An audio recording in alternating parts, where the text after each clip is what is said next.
Baru-baru ini beredar video viral yang memperlihatkan gitaris kangen band Dodi beradu mulut dengan seorang pria di Lampung. Dalam video tersebut, pria yang diketahui memiliki panggilan Bang Mulet itu terlihat membentak dan memaki Dodi kangen band. Padahal saat itu, Dodi kangen band tengah berusaha menolong korban yang jatuh dari motor. Dodi kangen band pun melaporkan pria yang membentaknya itu ke kantor polisi. Dodi kangen band mengaku melakukan agar sang pelaku mendapatkan efek jera. Dengan begitu, pria tersebut tidak melakukan hal yang sama pada orang lain. Dari peristiwa yang dialaminya itu, Dodi kangen band kemudian memutuskan untuk menulis lagu. Lagu itu sudah dirilisnya dengan judul Bang Mulet Keterlaluan.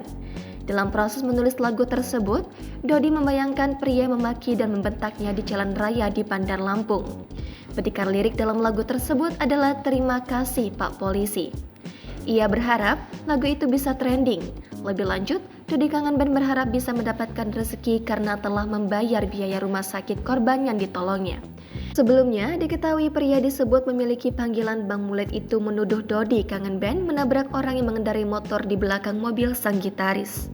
Padahal saat itu, Dodi kangen band tengah berusaha menolong korban yang memang jatuh dari motornya sendiri.